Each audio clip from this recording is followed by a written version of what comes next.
হাসান হোসাইন তো খিদা নিবারণ করছেন আল্লাহর রসুলের জিহ্বা চুষা, তাতে কি আসে যায় যুবক? কিন্তু যুবকদের জান্নাতের সর্দার তো হাসান হোসাইন। তুমি সর্দার না হইতে পারতে, হাসান হোসাইনের সঙ্গী তো হইতে পারতে।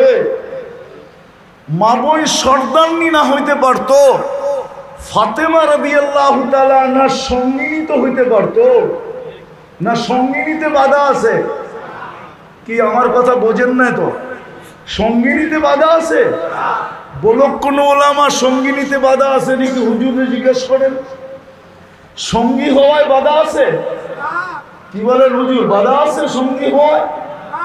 কোনো বাধা নাই, সঙ্গী তো হইতে পারতো। যুবকের সর্দার তুমি হইতে পারবে না, কিন্তু সঙ্গী তো হইতে পারতে। আর খোদার কসম, হাসান হোসাইন যখন জান্ডা নিয়ে যাবে, এইখানে বসে ওই দৃশ্য কাউকে বোঝানো যাবে না। ওই দিন দুনিয়া দেখবে হাসান হোসাইন যখন জান্ডা নিয়ে আগের দিকে যেতে থাকবে, ওই দিন মানুষ দৃশ্য দেখবে। আমার তো বিশ্বাস, তাখাইয়ুল ধারণা, সমস্ত নবী রাসূলরা পর্যন্ত জিজ্ঞাসা করবে এই কাফেলা কোন কাফেলা? ফেরেশতারা বলবে হাসান হোসাইনের কাফেলা। উমর রাদিয়াল্লাহু তাআলা আনহু আর আবু বকর সিদ্দিক রাদিয়াল্লাহু তাআলা আনহু হলেন বয়স্কদের সর্দার। বয়স্কদের ঝান্ডা থাকবে ওনাদের হাতে। আবু বকর ওমর হওয়া যাবে না, কিন্তু কাশেমপুরের মানুষ পায়ে হাত দিয়া বলি আবু বকর ওমরের সঙ্গী হওয়া যাবে, সঙ্গী। ওনাদের হাতে যখন ঝান্ডা থাকবে আর আমরা যখন সঙ্গী হব, তো ওই দৃশ্যই অন্যরকম। আর সব দৃশ্য যা মিলবে মুহাম্মদুর রাসূলুল্লাহর সাথে। আর যখন সামনে মুহাম্মদুর রাসূলুল্লাহ থাকবে আর পিছে সঙ্গীরা থাকবে, ওই দৃশ্য কেমন হবে? মানুষ যতই বলুক না কেন যে আমি শিক্ষিত, যতই বলুক না কেন যে আমরা দীক্ষিত, যতই বলুক না কেন আমরা টেকনোলজি সমৃদ্ধ, যতই বলুক না কেন আমাদের জীবনটা বিজ্ঞানসম্মত, যতই মানুষ উন্নতির কথা বলুক না কেন, জীবনের গতি রোধ করার কোনো মেশিন মানুষের কাছে নাই। ভালো মতে, কিন্তু কথা লম্বা হবে না। জীবনের গতি রোধ করার কোনো মেশিন মানুষের কাছে নাই। আবার আরেকটা জিনিস খুব ধ্যান দিয়া, কার জীবন কখন পরিসমাপ্তি হবে এটা কেউ জানে না। দুটেই কিন্তু বড় গুরুত্বপূর্ণ জিনিস। আমার জীবনটা কখন শেষ হবে আমি জানি না, আবার এটার গতি রোধ করার ক্ষমতা আমার কাছে নাই। কিন্তু চলে যেতে হবে আল্লাহর কাছে। ইচ্ছা থাকলেও যেতে হবে, অনিচ্ছাকৃত যেতে হবে।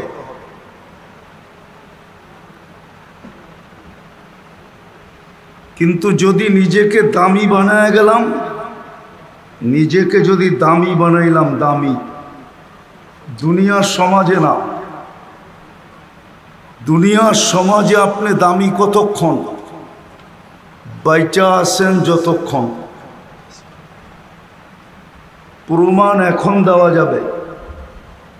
এইখানে যাদের মা বাপ নাই, একজনও নাই যে ডেলি 2 রাকাত নফল মা বাবার জন্য পড়ে। এইখানে একজনও নাই যে ডেলি 32 রাকাত নামাজের সাথে 2 রাকাত যোগ করে আমি 34 রাকাত পড়ি আর 2 রাকাত মা বাবার জন্য দেই। বোঝা গেল যতদিন সামনে ছিল বড় দাম ছিল।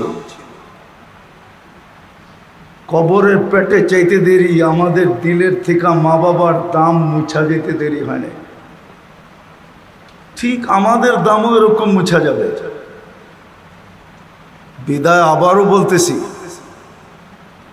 জীবন কখন শেষ হবে এটাও কেউ জানে না।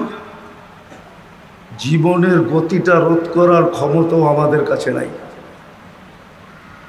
কিন্তু চলে যেতে হবে। সময়ও লম্বা না, 60-70 বছরের জীবন, কিন্তু নিজেকে দামি বানায় যেতে হবে। দামি বানানোর জন্যই আল্লাহর 24 ঘন্টার বাজেট। আমরা আর আমার পরিবারের জন্য কয় টাকা বাজেট করি? আমাদের পরিবারের জন্য আমাদের কয় টাকা মাসিক বাজেট বলেন? রাষ্ট্র আমাদের জন্য কয় টাকা বাজেট করে? 18 কোটি মানুষের জন্য কয় টাকা বাজেট?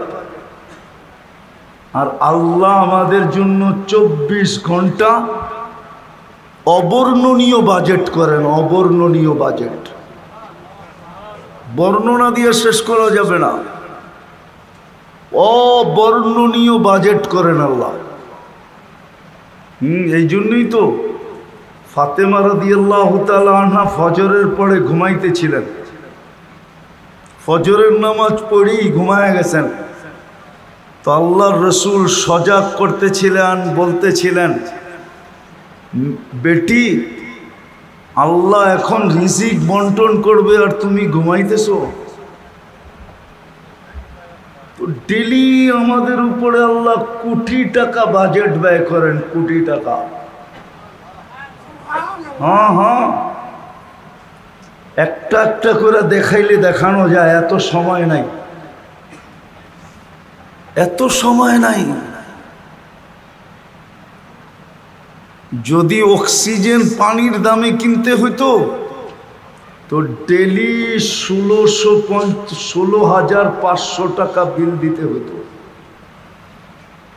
বর্তমানে 850 কোটি মানুষ, 850 কোটি মানুষের বিল যদি 16,500 করে হয়, তাইলে এইবার দেখেন কত টাকা ডেলি এই 850 কোটি মানুষের জন্য হয়। বাজেটটা কে দেয়? হ্যাঁ না, আপনি কিনেন অক্সিজেন। তো 24 ঘন্টা আমাদের পিছনে ব্যয়। যদিও পরিবেশ বলে না যে আমরা বেঁচে থাকি, পরিবেশবাদীদেরকে নিয়ে আসেন, তাহলে বলবে এই এলাকার পরিবেশ বসবাস যোগ্য নয়। ঠিক না? বৃষ্টি নামলে কি বসবাস যোগ্য? কি রাগ হয়ে গেলেন মনে হয়? ঠিক না? যদি একাধারে 1 সপ্তাহ বৃষ্টি হয় কি অবস্থা হবে? কিন্তু আমরা বসবাস করতেছি না। হ্যাঁ, কে বাঁচায় রাখতেছে আমাদেরকে? কিন্তু পরিবেশবাদীরা তো কয় ঢাকা শহর, ছোটবেলার থেকে শুনতেছি, এটা বসবাসের যোগ্য না। দূষণযুক্ত শহর হলো ঢাকা শহর, দূষণ মুক্ত না। কিন্তু দিন দিন জনসংখ্যা বাড়তেছে, আর যুগের পরে যুগ আমরা বেঁচে আছি। কে বাঁচায় রাখছে? আপনার পিছনেই বাজেট কেন? একটু ভাবেন। এত দামি ব্রেন দিলেন, তারপরও ভাববেন না। এত দামি বিবেক দিলেন, বুদ্ধি দিলেন, বিদ্যা দিলেন, ভাবনার পিছনে এত বড় সওয়াব রাখলেন যে সঠিক ভাবনা যদি হয় তো 60-70 বছরের ইবাদতের সওয়াব দিবে এক মুহূর্ত ভাবনার বিনিময়ে। একটু ভাবেন, কেন আপনাকে আমাকে আল্লাহ বাজেট ব্যয় করতেছেন? 24 ঘন্টা কেন আপনি আর আমি লালিত পালিত? কি কারণে? শুধু এই কারণে যে আপনি আর আমি নিজেকে দামি বানাই। রাগ হয়ে যান না। এই এলাকার মানুষ শুধু শিল্পের কারণে এই এলাকায় এত লোকের সমাগম দেখা যায়। যদি এই এলাকায় শিল্প না হইতো তো মানুষ টোকাইতে হইতো যে এখানে মানুষ আছে কিনা। রাগ হয়ে গেলেন? হ্যাঁ, শুধু শিল্পের ফ্যাক্টরিটাই তো উন্নত, আর নাইলে পরিবেশটা তো আর গুলশান না। গুলশান না বনানী, না বারিদারা, না ধানমন্ডি, না উত্তরা। যদি পরিবেশটা উন্নত না হয় তাহলে কি পাইয়া আমরা ভুলা গেলাম যে আমাকে আমার দামি বানাইতে হবে, আমাকে আমাকে আমার আমাকে আমার দামি বানাইতে হবে। কি পায়া ভুলা গেলাম বলেন? জবাব দেন আমাকে, কি পায়া ভুলা গেলাম? দামি বানানোর জন্যই তো 24 ঘন্টা সুরক্ষা। কসম খোদার, জমিন 1 মিনিট আমাদেরকে টিকা থাকতে দিতে চায় না। যদি টিকা থাকতে দিতে চাইতো তাহলে আল্লাহ এই কথা কোনোদিন হাদিসে কুদসিতে বলতেন না, ইন কানা আবদুকুম ফাশানুকুম বি। আল্লাহ জমিনকে বলে, বন্দা তোমাদের হলে যা খুশি তা করতে পারো। ইন কানা আবদি, যদি বন্দা আমার হয়, খবরদার যদি চোখ উঠে দেখলা।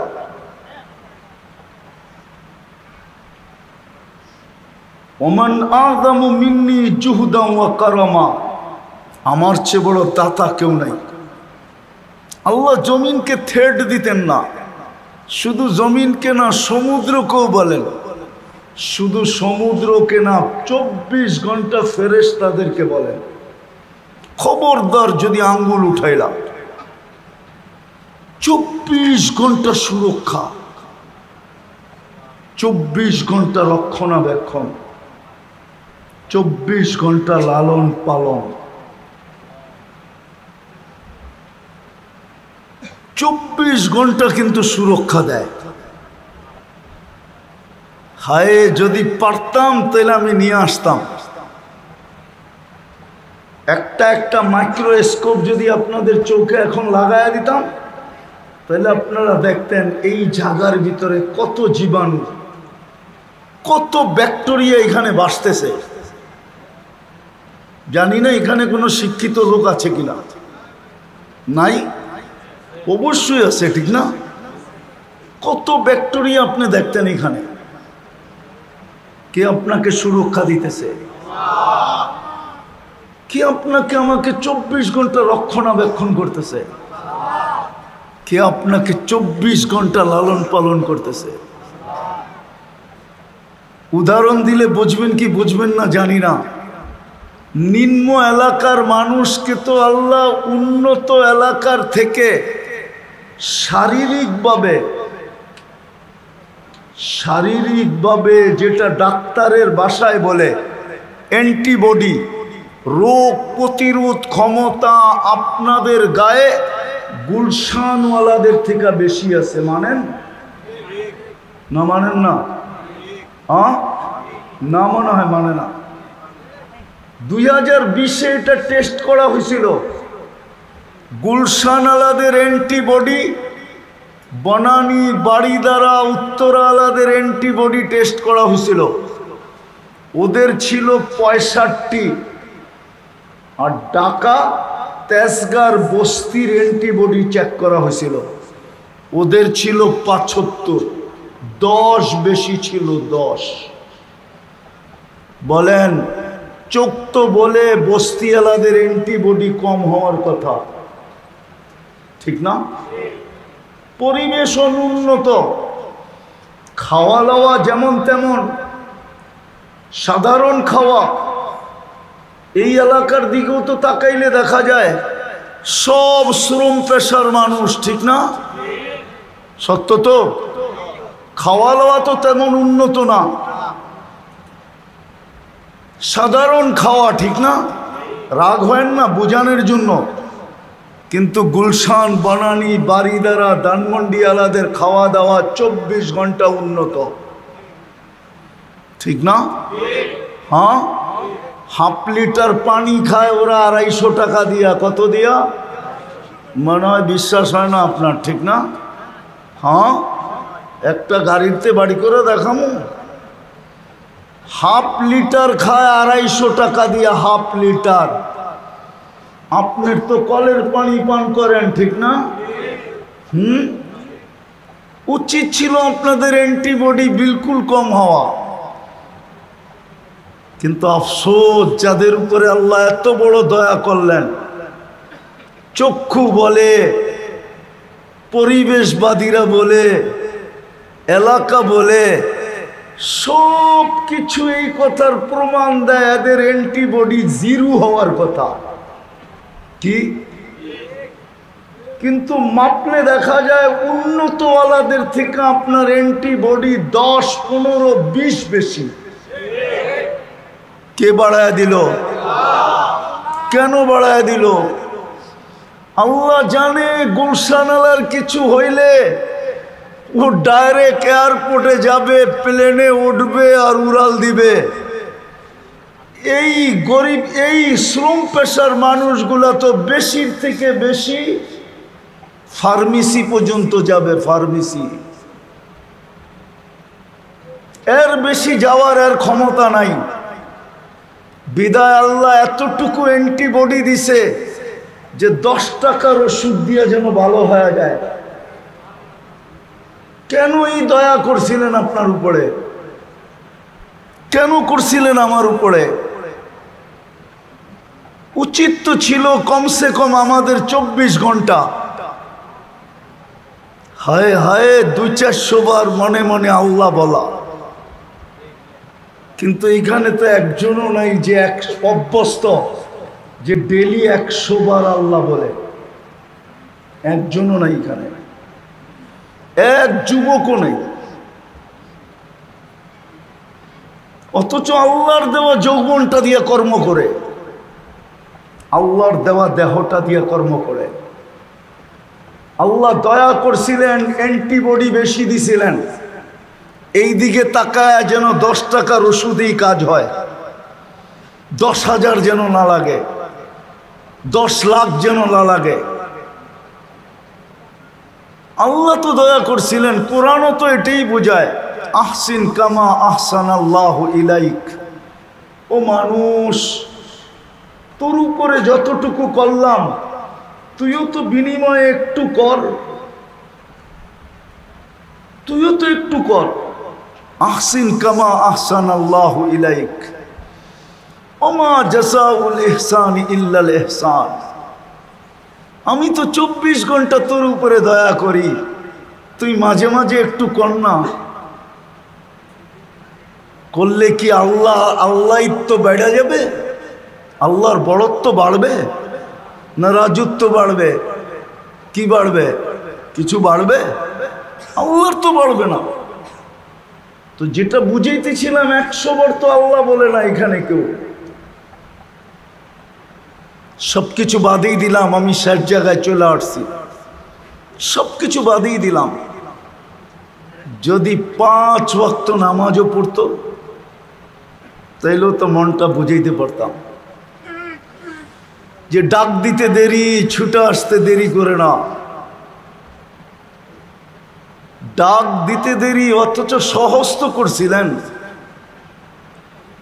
শ্রম পেশার, মধ্যবিত্ত এবং শ্রম পেশা এবং গরিবদের জান্নাত তো আল্লাহ হাতের মুঠার কাছে দিয়ে দিছিলেন, মুঠার কাছে। জান্নাত তো হাতের মুঠের কাছে। সদিচ্ছাই তো একটা করে দিলেন। মুসলমানের ঘরে জন্ম দেওয়া, মুসলমানের ঘরে অস্তিত্ব দিলেন, সদ ইচ্ছাই তো 2টা করলেন। নিজের ইচ্ছায় মুসলমানের ঘরে জন্ম দিলেন, সর্বশ্রেষ্ঠ নবীর উম্মত বানাইলেন। আজকে তো ইসলামের ভ্যালু আমাদের কাছে নাই, নাম আছে ইসলাম নাই। নাম আছে, ইসলাম নাই। শুধু বলি আমরা নবীর উম্মত, কিন্তু নবীর রং নাই আমাদের কাছে। দুটা তো সদিচ্ছায় দিছিলেন। আমাদের করণীয় তো দুটেই ছিল,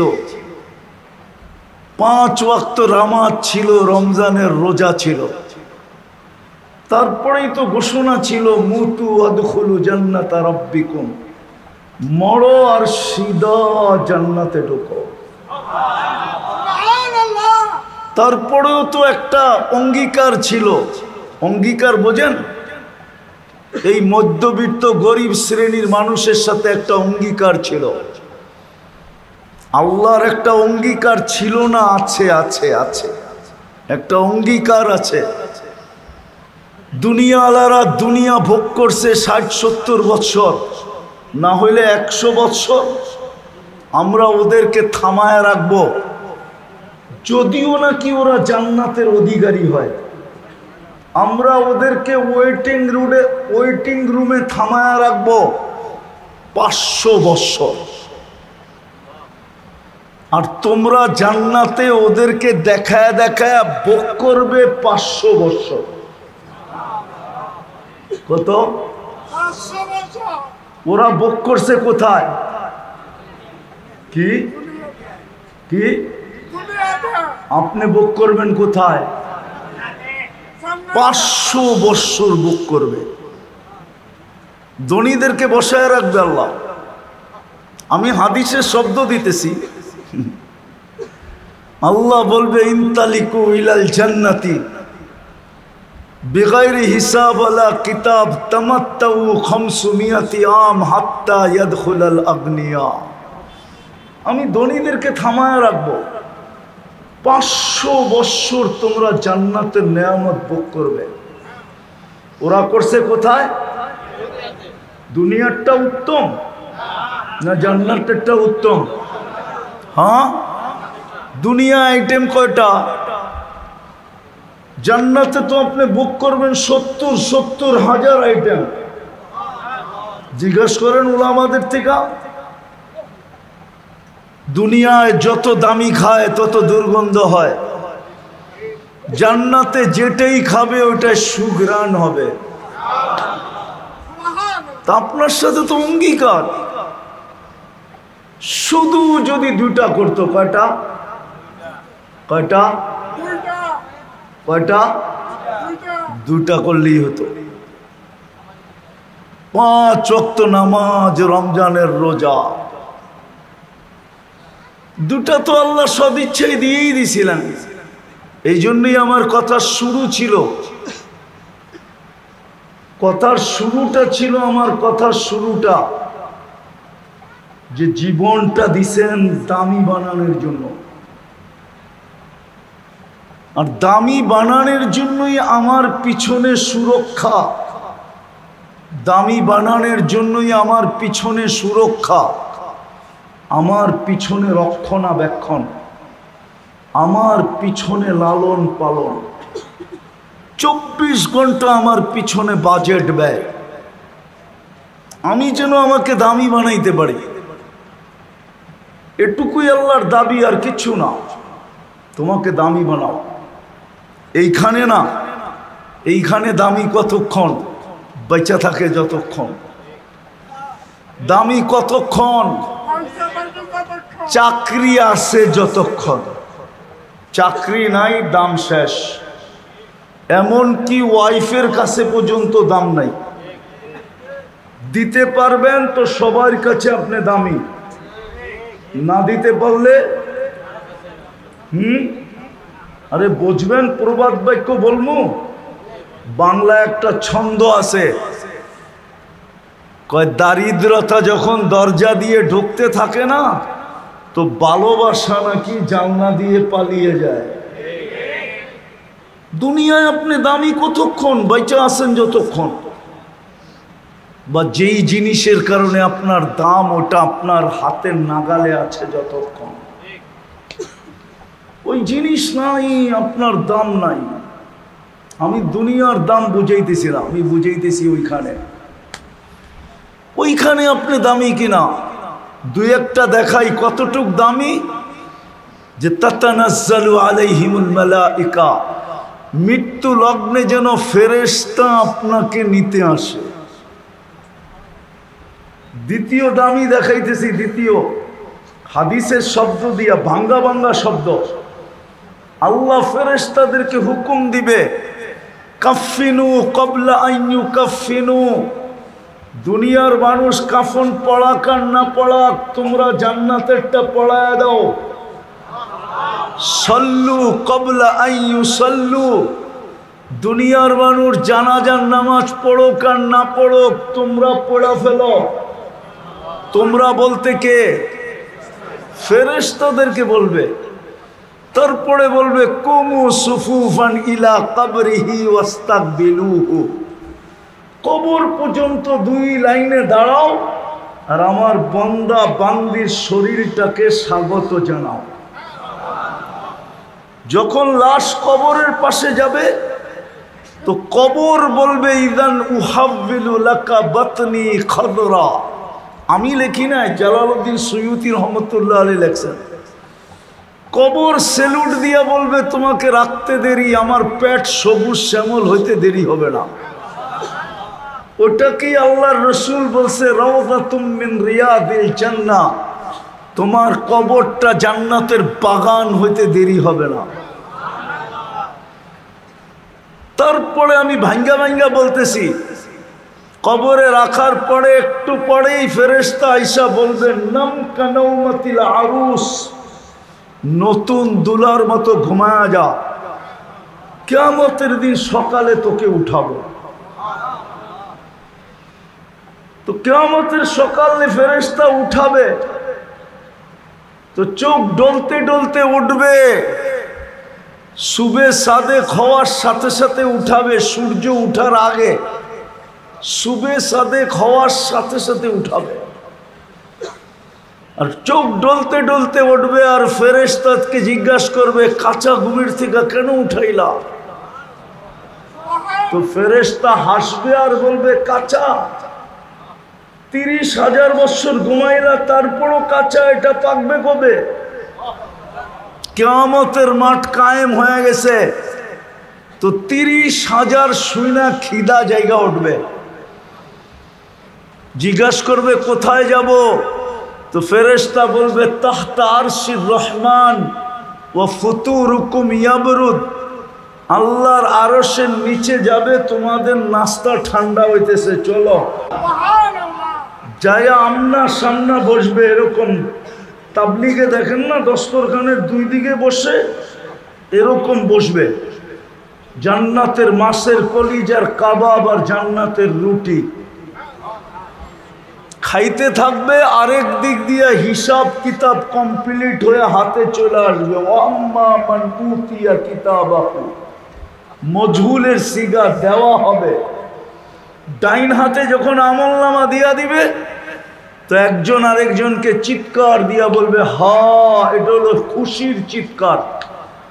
আমলনামা পাইতে দেরি, আরো সে নিচ কাঁপাইতে দেরি করবে না। দেখেন না যুবকরা ছক্কা দেখা চিৎকার দেয়, পছন্দের প্লেয়ার যখন ছক্কা মারে না, তো এই গ্রামও গরম করে ফেলে, ঠিক না? তো ঠিক এই গ্রামও গরম করে, ঠিক আমলনামা পাবে তো হা বলে এক চিৎকার দিয়ে আরো সে নিচ গরম করবে। তারপরে বলবে উমুক রাউ কিতাবিয়া, দেখ আমার জান্নাত কয় নম্বর। প্রত্যেক সামনেওয়ালা তার সামনেওয়ালাকে দেখাবে আর বলবে ইন্নী জানান্তু আন্নী মুলাকিন হিসাবিয়া, জানতাম এরকম ঘটবে, এই জন্য নিজেকে দামি বানায় আসছিলাম। ফেরেশতা এসে বলবে নাস্তায় দিন পার, গদা উকুম ফিল জান্নাহ, দুপুরের খাওয়া তো জান্নাতে খেতে হবে। জিজ্ঞাসা করবে কি পাকাইছে আল্লাহ? তো ফেরেশতা জবাব দিবে যাবাহা লাকুম সাওরাল জান্নাহ, জান্নাতে ষাঁড় জব করছে। ষাঁড়, ষাঁড় চিনেন? আরে চিনেন? জিজ্ঞাসা করবে কোথায় লালিত পালিত, তো ফেরেশতা বলবে ফি আকনাফিল জান্নাহ, জান্নাতের কোনায় কোনায় বিচরণ হয়ে বড় হয়েছে। জিজ্ঞাসা করবে কি ঘাস খাইছে, তো ফেরেশতা বলবে হাশিশা জাফরান, পিওর জাফরানের ঘাস খায়া বড় হয়েছে। জিহ্বায় পানি চলে আসবে, পানি উঠবে জান্নাতের দিকে দৌড় দেওয়ার জন্য। উঠতে দেরি নূরুহুম ইয়াসআ বাইনা আইদিহিম ওয়া বিআইমানিহিম, ওই দিন বুঝে আসবে নামাজের মর্যাদা কত, ওই দিন বুঝে আসবে উজুর মর্যাদা কত। নামাজে আর উজুতে যেই জায়গায় ব্যবহার হতো সমস্ত জায়গার থেকে নূর ফুটা বাহির হবে। এই জন্যই তো আজকে হাদিসে আছে যাকে সকাল বিকাল মসজিদে যেতে দেখো, যেই মা বোনদেরকে সকাল বিকাল জায়নামাজে বসে থাকতে দেখো, এদেরকে কিয়ামতের মাঠে পরিপূর্ণ নূরের সুসংবাদ দাও, নূর ফুটা বাহির হবে। আগেরটা বললে ওলামা নাও মানতে পারে, নূর ফুটা বাহির হবে। পুলসেরাতের পাশে যাবে তো পুলসেরা জিজ্ঞাসা করবে মান আনতুম, তোমরা কারা? তো বড় বাবলয়া জবাব দিব, বাবনিয়া। বাপ বোঝেন? মনে হয় বোঝেন না। বাপ বোঝেন? না, হুজুরে বাপ বোঝে নাই। বাপ বোঝেন কি? অহংকার না ভাবে। দেখেন না আজকাল অনেকে পরিচয় দেয় বাপ নিয়ে, আমারে চিনেন, ঠিক না? মনে হয় বোঝেন না, ইশারা ফিশারা আপনারা বোঝেন টোঝেন না, ঠিক না? তো পুলসেরাতের ওইখানেও বাপ নিয়ে জবাব দিবে, চিনো না আমাদেরকে? নাহনু উম্মাতু আহমদ, উম্মাতু মুহাম্মদ, উম্মাতু কুরআন, উম্মাতুন উখরিজাত লিন-নাস, উম্মাত খায়রু উম্মা, নাহনুল হাম্মাদুন, নাহনুল উম্মাতুম মারহুমা। লম্বা পরিচয় দিবে। তারপরে দোজক বলবে মাপ চাই, যথেষ্ট। তাবুরুনা কাইলা তাশউর, তোমরা দ্রুত গতিতে পুলসেরাত পার হয়ে যাবে, তোমাদের ধীরগতি আমার আগুন নিভায় দিবে। দ্রুত গতিতে পার হবে। ওই পারে পটুকল অপেক্ষা করতে থাকবে। ওয়াসিকাল্লাযীনা তাকাউ রাব্বাহুম ইলাল জান্নাতি সুমারা হাত্তা ইযা জাউহা ওয়া ফুতিহাত আবওয়াবুহা ওয়া ক্বালা লাহুম খাজানাতুহা সালাম। ওই পার পৌঁছতে দেরি, ফেরেশতা সালাম দিতে দেরি করবে না। জান্নাতের গেটে যখন পৌঁছবে তা আল্লাহর রাসূল বলছে ইস্তাকবিলুনি রব্বি, ইস্তাকবিলুনি উম্মতি রব্বি, আমার রব আমাকে আর আমার উম্মতকে জান্নাতের গেটে স্বাগত জানাবে। আমরা সর্বপ্রথম জান্নাতের সবচেয়ে বড় নিয়ামত দর্শন করব। জান্নাতের সবচেয়ে বড় নিয়ামত হলো আল্লাহর দিদার। এই উম্মত গেটেই আল্লাহর দিদার পাবে, দর্শন পাবে। আর আল্লাহর দিদার পাইতে দেরি, রূপ বাড়তে দেরি হবে না। ইসদাদা হুসনা ওয়া জামালা, রূপ বেড়ে যাবে। তারপরেরটা কোরআনে আছে সালাম কওলাম মির রাব্বির রহিম। তখন আল্লাহ জান্নাতের ডেলিগেট কার্ড পড়ায় দিবে। দেখেন না অফিসে গেলে, আপনাদের কারখানায় গেলে সবার গলায় থাকে না, কি থাকে? কি কার্ড? এটা পরিচয় পত্র, ঠিক না? আপনি এই কারখানার শ্রমিক, ঠিক না? তো আল্লাহ নিজের কুদরতি হাতে আমাদেরকে জান্নাতের ডেলিগেট কার্ড পড়ায় দিবে। এটাই সালাম কওলাম মির রাব্বির রহিম পড়ায় দিবে। এই জন্যই নিজেকে দামি বানানো, ওই দামি বানানো যেন ডেলিগেট কার্ড আমার গলায় আসে। আর জান্নাতে কি আছে এটা এখন বর্ণনা দেওয়ার সময় নাই, কিন্তু এতটুক মনে রাখেন মা তাস্তাহি আনফুসুকুম, যা চাবে তা মিলবে। এটা জান্নাতের প্রথম অঙ্গীকার, যা চাবে তা মিলবে। কতদিন মিলবে এটাও বলে দিছে, তাহইয়াও ফালা তামুতু আবাদা, চিরদিন মিলবে। যৌবনের সাথে মিলবে চিরদিন, নাম পড়ে যায় বুড়াও হয়ে যাব। তো বলতেছে আনতা শিব্বু ফালা তাহরামু আবাদা, চিরদিন যুবক থাকবে, কোনোদিন বৃদ্ধ হবে না।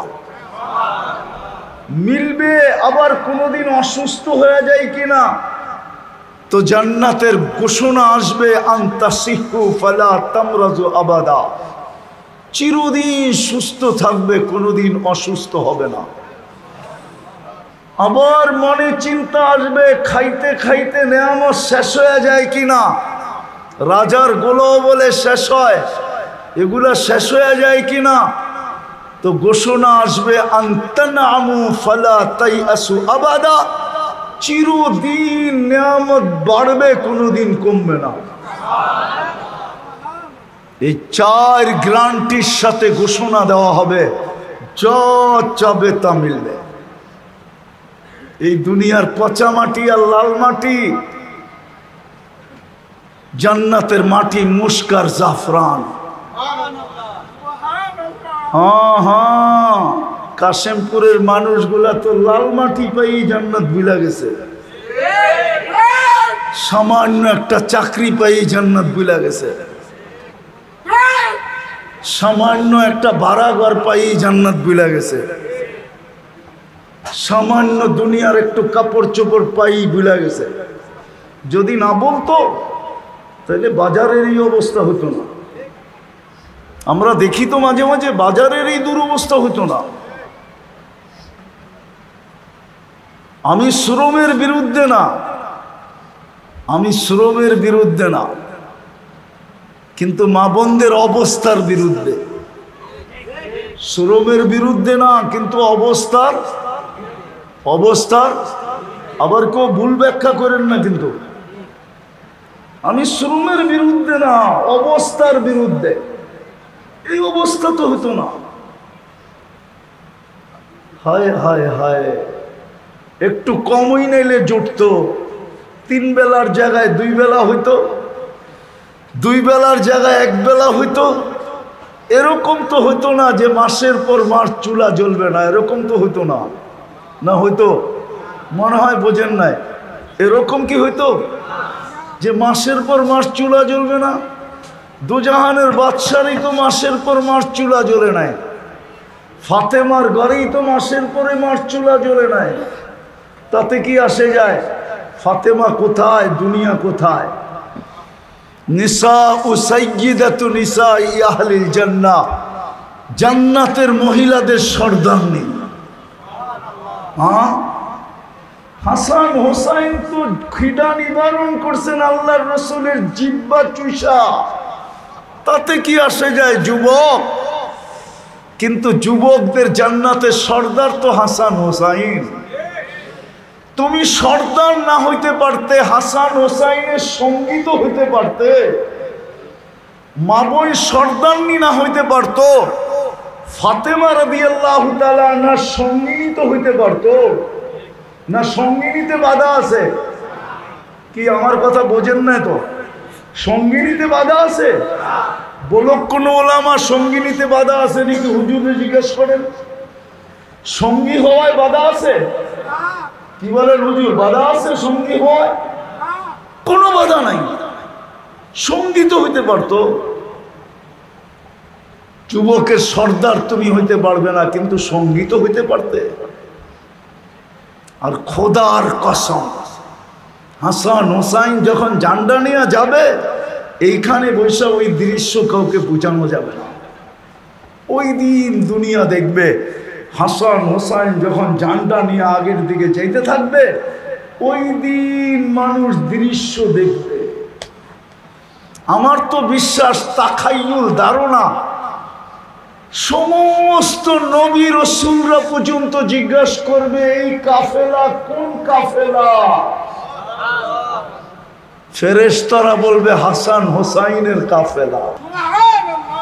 উমর রাদিয়াল্লাহু তাআলা আনহু আর আবু বকর সিদ্দিক রাদিয়াল্লাহু তাআলা আনহু হলেন বয়স্কদের সর্দার। বয়স্কদের ঝান্ডা থাকবে ওনাদের হাতে। আবু বকর ওমর হওয়া যাবে না, কিন্তু কাশেমপুরের মানুষ পায়ে হাত দিয়া বলি আবু বকর ওমরের সঙ্গী হওয়া যাবে, সঙ্গী। ওনাদের হাতে যখন ঝান্ডা থাকবে আর আমরা যখন সঙ্গী হব, তো ওই দৃশ্যই অন্যরকম। আর সব দৃশ্য যা মিলবে মুহাম্মদুর রাসূলুল্লাহর সাথে। আর যখন সামনে মুহাম্মদুর রাসূলুল্লাহ থাকবে আর পিছিয়ে সঙ্গীরা থাকবে, ওই দৃশ্য কেমন হবে? আরে ভাবেন না ওই দৃশ্য কেমন হবে? ভাবতে পারেন? এই জন্য আসেন পায়ে হাত দিয়া বলি নিজেকে দামি বানাই। এই দামি বানানোর জন্যই, এই দামি বানানোর জন্যই, নাইলে যুক্তিতে আসে না। যুক্তিতে দুটা জিনিস যুক্তিতে আসে না। কোন কোম্পানির মালিক যত বড়ই সদয় দিলালা হোক না কেন, যতই দাতা প্রকৃতির হোক না কেন, যত বড়ই হাতেম তাই হোক না কেন, কোম্পানির প্রত্যেক শ্রমিককে অফিসে যাওয়ার আধা ঘন্টা আগে ফোন করে, এরকম কোন কোম্পানি বাংলাদেশে নেই। ঠিক না? ঠিক না? কিন্তু ফিঙ্গার চেক করে এরকম শতকরা 90টা প্রোগ্রাম কোম্পানি আছে ফিঙ্গার চেক করে। ফিঙ্গার বোঝেন না? বোঝেন না? আপনাদের কারখানায় ঢোকার আগে ফিঙ্গার দিতে হয় না কেন? আপনি আধা ঘন্টা পরে আসলেন না আগে আসলেন এটা দেখার জন্য, ঠিক না? আপনার হাজিরি দেখার জন্য, ঠিক না? কোন হায় হায় আল্লাহর মতো সত্তা নিজে দায়িত্ব নিলেন যে তোকে দামি বানানোর দায়িত্ব নিলাম আমি, বিদায় ডেলি 5 বেলা আমি ডাকবো, আর আমার বাড়িটা তোর মহল্লায় দিয়া দিব। আল্লাহর ঘরটা প্রত্যেক মহল্লায় হওয়া, প্রত্যেক গ্রামে হওয়া, প্রত্যেক রোডে হওয়া, এটা যুক্তিতে আসে না। দুনিয়ার মানুষ উন্নত হলে উন্নত এরিয়ায় চলে যায়, উন্নত সোসাইটিতে চলে যায়, উন্নত দেশে চলে যায়, উন্নত থেকে উন্নত দেশে চলে যায়। আল্লাহর চেয়ে উন্নতকে, আল্লাহর চেয়ে বড় লোককে, আল্লাহর চেয়ে ধনীকে, আল্লাহর চেয়ে ডিজিটালকে, আল্লাহর চেয়ে আপডেটকে, আল্লাহর থেকে স্মার্টকে, আল্লাহর থেকে বড়কে। আল্লাহ তো হু আকবার, সবচেয়ে বড় আল্লাহ। উনি কেন ঘরটা আপনার এখানে দিল, মহল্লায় দিল? কেন আপনাকে ডাকার দায়িত্ব নিল? 5 বেলা কে ডাকে? কে ডাকে? জোরে বলেন। আল্লাহ বললে গুনাহ হবে না, 40 নেকি মিলবে, 40 নেকি। আল্লাহ বলার মতো বলি না, এই জন্যই তো বুকে ব্যথা, হার্টের প্রবলেম। রাত্রে উঠা বুকের ভিতরে শক্তি দিয়ে আল্লাহ আল্লাহ বলে দেখেন 1 মাস আপনার হার্ট কেমন স্ট্রং হয়, তারপরে দেখেন ভিতরটা কেমন আলোকিত হয়। আল্লাহু নূরুস সামাওয়াতি ওয়াল আরদ। আল্লাহ বললে গুনাহ হবে না। কে ডাকে? শুধু আল্লাহ তো ডাকে না, রহমান ডাকে, রহিম ডাকে, মালিক ডাকে, কুদ্দুস ডাকে, সালাম ডাকে, মুমিন ডাকে, মুহাইমিন ডাকে, আজিজ ডাকে, জব্বার ডাকে, মুতাকাব্বিরুল খালিকুল বারিউল মুসাব্বিরুল গফফারুল কাহ্হারুল ওয়াহ্হাবুর রাযাকুল ফাত্তাহুল আলিমুল কাবিদুল বাসিতুল খাফিদুর রাফিউল মুইজ্জুল মুদিল্লুস সামিউল বাসীরুল হাকামুল আদলুল লতীফুল খবীরুল হালিমুল আযীমুল গফুরুশ শাকুরুল আলিয়ুল কবীরুল হাফিজুল মুকিতুল হাসিবুল জলিলুল করিমুর রাকিবুল মুজিবুল ওয়াসি আল হাকিমুল ওয়াদুদুল মজিদুল বাঈতুল শাহীদুল হকুল ওয়াকিলুল কবিয়ুল মতিনুল আলিয়ুল হামিদুল মুসি আল মুবদি আল মুঈদ আল মুহয়ি আল মুমীত আল হাইয়্যু আল কাইয়্যুম আল ওয়াজিদ আল মাজিদ আল ওয়াহিদ আল আহাদ আস সামাদ আল কাদির আল মুক্তাদির আল মুকদ্দম আল মুআখ্খার আল আউয়াল ওয়াল আখির আল যাহির ওয়াল বাতিন আল ওয়ালি আল মুতাওয়ালি আল বাররুত তাওয়াবুল মুনতাকিম আল আফু আর রউফ মালিক আল মুলক যাল জালালি ওয়াল ইকরাম আল মুকসিত ওয়াল জামি ওয়াল গনিয়্য ওয়াল মুগনি আল মানি আদ দার আল নাফি আন নূর আল হাদি আল বদি ওয়াল বাকি আল ওয়ারিস ওয়াল রশিদ আস সাবুর জাল্লে চালালু 99 পদের মালিক আল্লাহ ডাকে। আপনাকে আমাকে দামি বানানোর জন্য ডাকে, জান্নাতের চাবি দিতে ডাকে, কুদরতি পায়ে মাথা রাখার জন্য ডাকে, আল্লাহর সাথে কথা বলার জন্য ডাকে। মুসাল্লি উনাজি রব্বা, নামাজি আল্লাহর সাথে কথা বলে, কথা বলার জন্য ডাকে, পর্দা সরানোর জন্য ডাকে। ইদা সাজাদাল আব ইরতাফাল হিজাব বাইনাহু ওয়া বাইনার রহমান, কোনো পর্দা থাকে না, এই জন্য তো ডাকে। শতকরা 90 জন নামাজ পড়ে না। বিদায় শেষ কথায়, মধ্যবিত্ত আর গরিবদের জান্নাত বড় খাতের মুঠার কাছে। মুঠা দুটা তো দিয়েই দিছিলেন, শুধু দুটা করণীয় ছিল। পায়ে হাত দিয়া বলি চলেন আজকে তওবা করি আল্লাহর কাছে। তওবা শেষ কাহিনী শুনাই শেষ করতেছি। কসম খোদা, আজকে মাফ করার জন্য আল্লাহ ডাকতেছে। আল্লাহ রাত দিন 24 ঘন্টা ডাকতেছে আর অপেক্ষা করতেছে। ইয়াবসুতু ইয়াদাহু নাহারান হাত্তা ইয়াতুবা মাসিআল লাইল ওয়া ইয়াবসুতু ইয়াদাহু লাইলান হাত্তা ইয়াতুবা মাসিআন নাহার। এক পর্বে আয়েশা হাল মিন মুস্তাগফির ফাগফির লা বইলা চিৎকার দিতেছে। আজকে মাফ করার জন্য ডাকতেছে, কিন্তু এই মজমা 24 ঘন্টার ভিতরে কয়জন এখানে আছে যে মনের থেকে আল্লাহর কাছে একবার মাফ চায়? একবার। কয়জন আছে এখানে যে মনের থেকে? কয়জন যুবক আছে এখানে যে মনের থেকে 24 ঘন্টায় একবার আল্লাহর কাছে বলে আল্লাহ মাফ করে দেন? কিন্তু খোদার কসম, ওই আল্লাহওয়ালার কথাই সত্য। কবরে বৈশা কাঁদতেছে, তো জিজ্ঞাসা করছে, বাবা তুই কবরে বৈশা কাঁদিস কেন? এইখানে তো কেউ নাই। তো আল্লাহওয়ালা বলতেছিল, চোখে দেখতেছি, চোখে। যখন মাটির উপরে ছিল তো মাফ করার জন্য আল্লাহ ডাকতেছিল, একজনও হাত উঠায় নাই। এখন চোখে দেখতেছি, ভিতরে সবাই মাপ চাইতেছে, কিন্তু আল্লাহ এক মুহূর্তের জন্য এদের দিকে তাকায় না। মরা যাওয়ার পরে মাপ চাবো, কোরআনও বলে মাপ চাবে। কোরআনও বলে রব্বানা ইন্নানা আবসারনা ফারজি'না আমাল সালিহা ইন্না লামুকিনুন। কোরআনও বলে যে চিৎকার দিবে, মাপ চাবে, কিন্তু বলবে না, কাল্লা, কখনো না। সুযোগ হাতছাড়া হয়ে গেছে। চলেন আজকে তওবা করি। রাজি? কে কে রাজি দেখি? তাইলে বলেন আল্লাহ অতীত থেকে তওবা করলাম।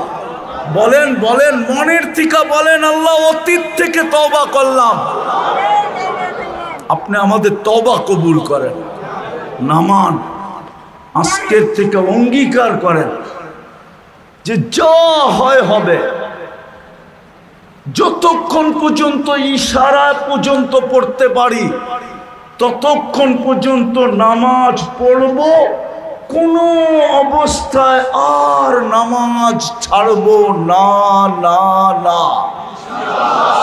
পাক্কা ওয়াদা? বিলকুল। বুঝা দেখেন, কিন্তু আল্লাহ আপনি দেখেন এরা অঙ্গীকার করতেছে কালকের থেকে আর নামাজ ছাড়বে না। নামান আল্লাহ আমাদেরকে আমল করার তৌফিক দান করেন। ওমা আলাইনা ইল্লাল বালা।